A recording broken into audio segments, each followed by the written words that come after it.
আমাদের আশপাশে যারা আছে, যারা হালাল, ইভেন হালাল, আমার মা, আমার বোন, আমার বাবা, আমার স্ত্রী, আমার ছেলে, আমার মেয়ে, এদেরও যদি কখনো স্বার্থে আঘাত পড়ে, দেখবেন সেও আপনার পাশ থেকে সরে যাচ্ছে। এমন হয়নি কখনো? আপনার বন্ধু, আপনার ব্যবসার পার্টনার, আপনার বস, আপনার কলিগ, ওদের স্বার্থে আঘাত হলে ওরাও সরে যাচ্ছে পাশ থেকে, জিগরি দোষ সরে গেল পাশ থেকে, হয় না এমন? ভালোবাসা দুই প্রকার, বলেন কয় প্রকার?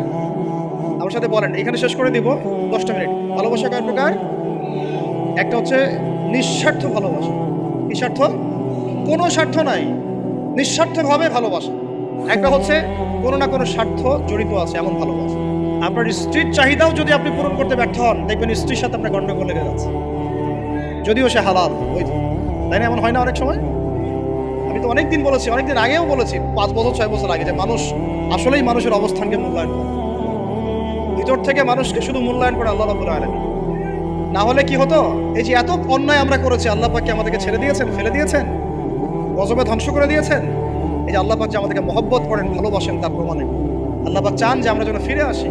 আল্লাহ পাক বলছেন, সারা দুনিয়ার সমান গুনাহও যদি সে করে ফেলে, আসমানের সমানও গুনাহ করে ফেলে, খালি তওবা করে ফিরে আল্লাহকে বলবে, আস্তাগফিরুল্লাহাল্লাযী লা ইলাহা ইল্লা হুয়াল হাইয়ুল কাইয়্যুম ওয়া আতুবু ইলাইহি। আল্লাহ পাক বলছেন, খালেস তওবা করলে গুনাহ তো মাফ করে দিবই, আগের গুনাহগুলোকে নেকি দিয়ে পরিবর্তন করে দিব। এটা ভালোবাসা না? আল্লাহ পাক সৃষ্টি করেছেন আমাদেরকে ভালোবেসে। কোরআন খোলেন, সূরা সদ পড়েন, সূরা সদের মধ্যে দেখবেন আল্লাহ বলছেন, খালাকতু বিয়াদি মা মানাআকা আল্লা তাসজুদা খালাকতু বিয়াদাই, মানে তুমি ইবলিস কেন তাকে সিজদা করলা না যাকে আমি নিজ হাতে সৃষ্টি করেছি? এটা মহব্বতের বহিঃপ্রকাশ না? আল্লাহ আমাদেরকে নিজ হাতে সৃষ্টি করেছে। আল্লাহ পাকের হাত কেমন এটা আমরা ব্যাখ্যা করতে যাব না, এর হাতের অর্থ কি সেটাও ব্যাখ্যা করার, তাহবিল করার দরকার নাই। কোরআনে আসছে যেভাবে সেভাবে আমরা ঈমান রাখবো, ঠিক আছে ভাই? এখানে আবার অনেক তালগোল পাকায় ফেলে এবং বিভ্রান্ত হয়ে যায়, এদিকে যাওয়ার দরকার নেই। এখানে বোঝানো হচ্ছে আল্লাহ রাব্বুল আলামিন আমাদেরকে মহব্বত করে সৃষ্টি করেছে। এই পুরো সৃষ্টি জগৎটাই তো আল্লাহর মহব্বতের বহিঃপ্রকাশ। সবকিছু এত নিপুণভাবে চলতেছে, এটা মহব্বতের বহিঃপ্রকাশ না? আমি আপনাদেরকে নিয়ে যদি কোনোদিন কক্সবাজারের সৈকতে তারা দেখাতে পারতাম, তাহলে আমি বুঝাইতে পারতাম আপনাদেরকে যে এই মহাবিশ্বটা ঠিকই আছে কি।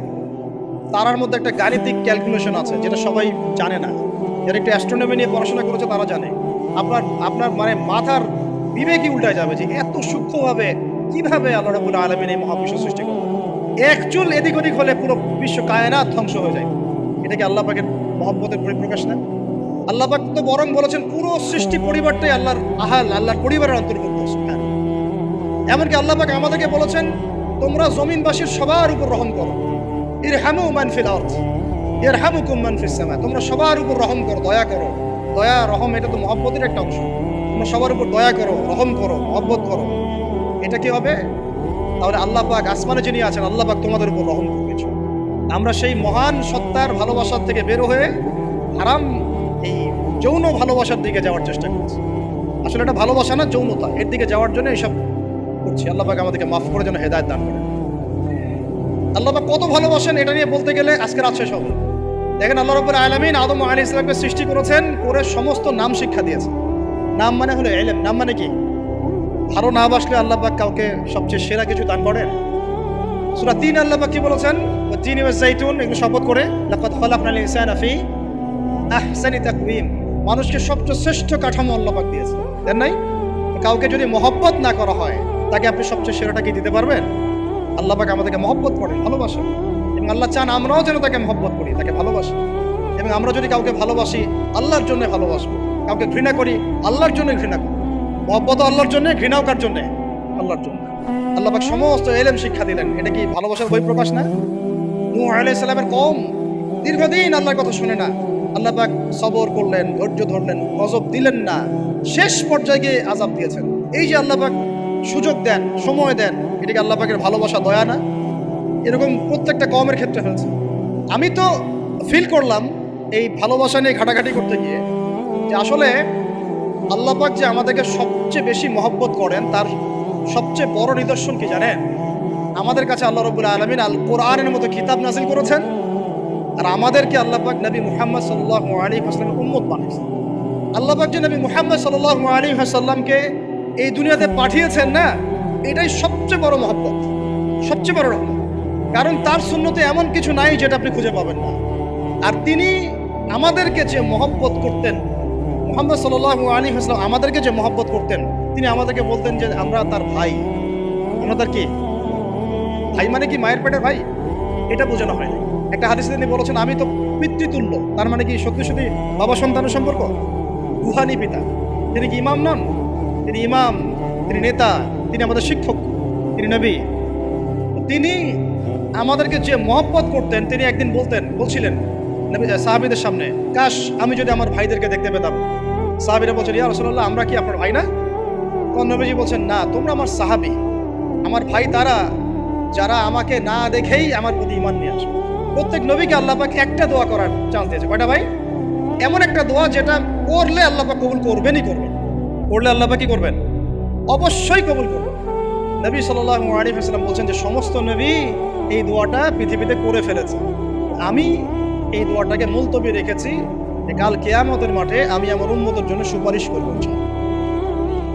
এবং নবী সাল্লাল্লাহু আলাইহি ওয়াসাল্লামের সুপারিশে বহু কবিরা গুনাহগার মুসলমান যারা জাহান্নামের ফয়সালা হয়ে গেছে, তাদেরকে আল্লাহ পাক কিছুটা শাস্তি ভোগ করালে হলেও আবার জান্নাতে নিয়ে আসবেন। তিনি আমাদেরকে মহব্বত করেন না? করতেন না? চিন্তা করেন তাহলে আমরা তার দিনকে কি মহব্বত করলাম, আমরা তার হুকুম হাকামের বিধিবিধান সুন্নতের কি মহব্বত করলাম? চিন্তা করেন। একটা হাদিসে নবীজি স্পষ্ট করে বলছেন এটা আমাদের জন্য একটা কষ্টি পাথর। এটা একটা কি কষ্টি পাথর। তিনি বলছেন, লা ইউমিনু আহাদুকুম, তোমাদের মধ্যে কেউ মুমিন হইতে পারবে না। কি হইতে পারবে না? মানে প্রকৃত মুমিন হইতেই পারবে না তোমরা। আমার উম্মত তোমাদের মধ্যে কেউ প্রকৃত মুমিন হইতেই পারবে না যতক্ষণ না হাত্তা আকুনা আহাব্বা ইলাইহি মিন ওয়ালিদিহি ওয়ালাদিহি ওয়ান নাসি আজমাইন, যতক্ষণ না আমি মুহাম্মদ সাল্লাল্লাহু আলাইহি ওয়াসাল্লাম তোমাদের কাছে নিজের কি সন্তান, নিজের বাবা মা এবং সমস্ত মানব জাতির থেকে বেশি প্রিয় না হচ্ছে। হাদিসটা আবার বলি, নবীজি বলছেন কেউ ততক্ষণ পর্যন্ত প্রকৃত মুমিন হতে পারবে না যতক্ষণ না আমি মুহাম্মদ সাল্লাল্লাহু আলাইহি ওয়াসাল্লাম তার কাছে তার সন্তান, তার পিতা, এমনকি সমস্ত মানব জাতি থেকে বেশি প্রিয় না হচ্ছে। আমরা যারা আগামীকালকে এইটার প্রিপারেশন নিয়েছি, আসলে কি আমাদের কাছে নবী প্রিয় বেশি না আমাদের দুনিয়ার স্বার্থ বেশি প্রিয়? যারা এগুলো করবে তাদের কাছে কি সত্যিই নবী প্রিয়? তাহলে তারা করতে পারতো না। যদি নবী আমাদের কাছে সবচেয়ে বেশি প্রিয় না হয়, আমরা মুমিন হতে পারছি না। আর যাদের কাছে নবী প্রিয় তারা কখনো এমন হারাম কাজে যেতে পারবে না। যারা যাচ্ছে তারা কখনোই নবীকে ভালোবাসে না কোশ্চিনকালেও। শোনেন, উমর রাদিয়াল্লাহু আনহুর নাম শুনেন নাই? বললে অনেক কথা ভাই, অনেক কথা, কোনটা রেখে কোনটা বলে। উমর রাদিয়াল্লাহু আনহু একদিন এসে বলছেন, খলিফাতুল মুসলিমিন, মুসলিমদের তিনি খলিফা। জান্নাতের সুসংবাদপ্রাপ্ত 10 জন সাহাবীর একজন। জান্নাতের সার্টিফিকেট পেয়েছেন পৃথিবীতে কয়জন সাহাবী? একটা হাদিসে একসাথে 10 জন। ওই 10 জনের অন্যতম একজন, যিনি এমন শাসন ব্যবস্থা পৃথিবীতে প্রতিষ্ঠা করেছিলেন যার মতো মিসাল এখন পর্যন্ত পৃথিবীতে আর দেখা যায় নাই। একটা হাদিসে আসছে যে রাস্তা দিয়ে ওমর হাঁটে ওই রাস্তা দিয়ে শয়তান হাঁটে না। কি বুঝলেন? শয়তান যদি দেখে ওই যে ওমর, ও আর ওই যাবে না ওই রাস্তাটা। এই হচ্ছে ওমর ইবনে খাত্তাব। আমার পরে কোনো নবী নাই। নবীজি বলছেন আমার পরে কোনো নবী নাই, লা নবিয়্যা বাদি, আমার পরে কোনো নবী নাই। যদি হতো তাহলে ওমর হতো, যদি হতো তাহলে ওমর হতো। অন্য একটা হাদিসে আসছে আমার পরে কোনো নবী নাই, তবে তুমি আমার, এটা অন্য সাহাবী সম্পর্কে, আলী ইবনে আবি তালিব সম্পর্কে, তুমি আমার জীবনে তেমন মূসার জীবনে হারুন ছিল যেমন। এটা হচ্ছে আলী ইবনে আবি তালিব। এখানে কথা হচ্ছে উমর রাদিয়াল্লাহু আনহুর মতো মানুষ নবীর কাছে এসে বলছেন সাল্লাল্লাহু আলাইহি ওয়াসাল্লাম, ইয়া রাসূলুল্লাহ ওয়াল্লাহি লা উহিব্বুক, আল্লাহর কসম করে বলছি আমি আপনাকে অনেক মহব্বত করি, ইল্লা মিন নাফসি, আমার নফসের চেয়ে বেশি না। মানে আমি আমার জানের চাইতে আপনাকে বেশি মহব্বত করি। কথা বুঝতে পারতেন কি? মানে আমি আপনাকে অনেক মহব্বত করি ইয়া রাসূলুল্লাহ, সব কিছু থেকে বেশি মহব্বত করি, কিন্তু আমার নিজের জানের চেয়ে বেশি না। নবী সাল্লাল্লাহু আলাইহি ওয়াসাল্লাম বলেন, লা ইয়া উমর, এখনো মুমিন হওনি। কাকে বলছেন? কাকে বলছেন? জান্নাতের সার্টিফিকেট প্রাপ্ত একজন মানুষকে, লা ইয়া উমর, এখনো হওনি। তখন নবী সাল্লাল্লাহু আলাইহি ওয়াসাল্লামকে তিনি একটু পরে আবার বলছেন, ইয়া রাসূলুল্লাহ ওয়াল্লাহি আলান, এখন লা হাব্বা ইলাইয়া মিন কুল্লি শাই হাত্তা মিন নাফসি, এখন থেকে আপনি আমার কাছে সবচেয়ে বেশি প্রিয় সবকিছু থেকে, এমনকি আমার নফসের থেকেও বেশি প্রিয়। তখন নবীজি বলছেন, আলান ইয়া উমর, এখন উমর, এখন তুমি মুমিন হলে। তাহলে যারা আমরা নবীর সুন্নতের খেলাফ এইসব অপসংস্কৃতি, নোংরামি, জেনা, ব্যভিচার, কনসার্ট, নাটক, সিনেমা, পরকিয়া, এইসব তথাকথিত ভালোবাসা দিবস, এই জেনা দিবসগুলো পালন করছি, আমরা কি আসলেই নবীকে ভালোবাসি? আমরা কি সত্যি আল্লাহকে ভালোবাসি? আল্লাহ পাক আমাদেরকে বোঝার তৌফিক দান করুন, জাহিলিয়াত থেকে ফিরে আসার তৌফিক দান করুন। এরকম প্রচুর ঘটনা। ভালোবাসা তো এগুলোর নাম।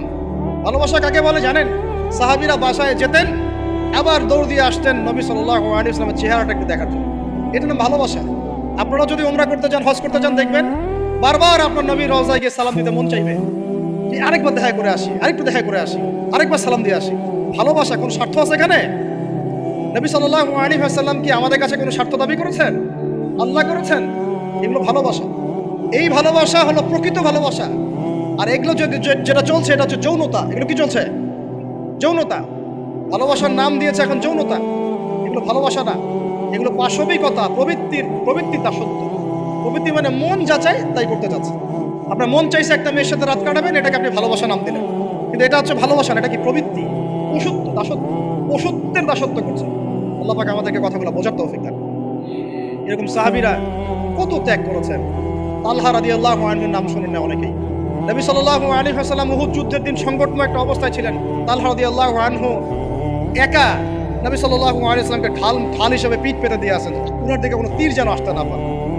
শেষে দেখা গেল তার গায়ের মধ্যে 40 থেকে 50টা তরোয়ারের আঘাত আছে, তীরের খোঁচা আছে, বর্ষার খোঁচা আছে। এই অবস্থায় তিনি নবীকে কাঁধের মধ্যে নিয়ে উহুদ পাহাড়ে উঠেছেন নবীকে সেভ করার জন্য। ভালোবাসা। এটা কি? কোন স্বার্থে? কিসের স্বার্থে? দুনিয়ার স্বার্থে? জান্নাতের স্বার্থে। একজন সাহাবী বাড়ি নির্মাণ করেছেন, তো নবী সাল্লাল্লাহু আলাইহি ওয়াসাল্লাম দেখে একটু খালি মানে হয় না, তুমি কে, কার বাড়ি এটা?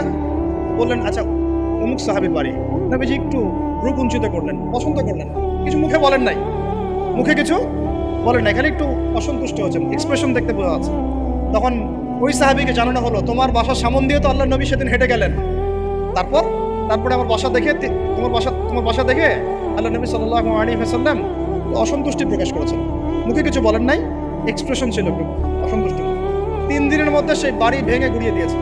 যেই বাসা দেখে আল্লাহ নবী সন্তুষ্ট হন, আমি বাসা রাখবই না। ভালোবাসা কিসের জন্য? কার জন্য? কার স্বার্থে বলেন?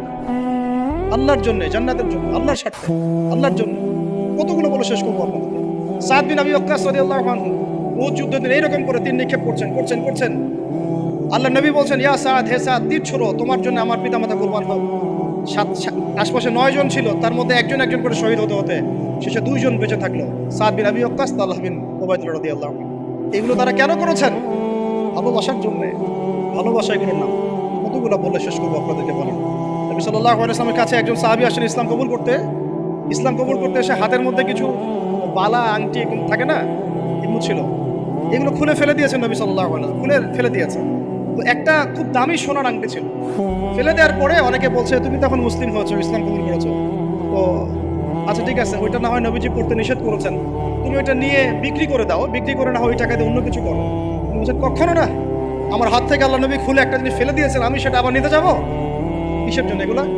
এটা ভালোবাসা।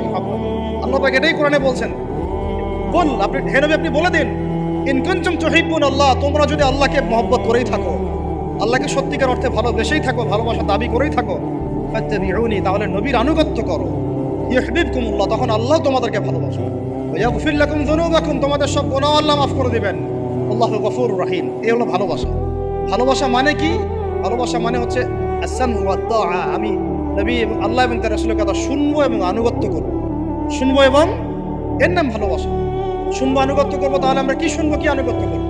আমাদেরকে প্রথমে কোরআন পড়তে হবে, কোরআনের অনুবাদ জানতে হবে, কোরআন অনুযায়ী জীবন করতে হবে, 5 ওয়াক্ত নামাজ পড়বো ইনশাআল্লাহ, হালাল খাবো, যাকাত দিব, রমজানের সওম রাখবো, নবীর সুন্নাহ অনুযায়ী জীবনযাপন করবো, এবং সুন্নাহ বিরোধী, কোরআন বিরোধী, ইসলাম বিরোধী কোনো কাজে আমি লিপ্ত হব।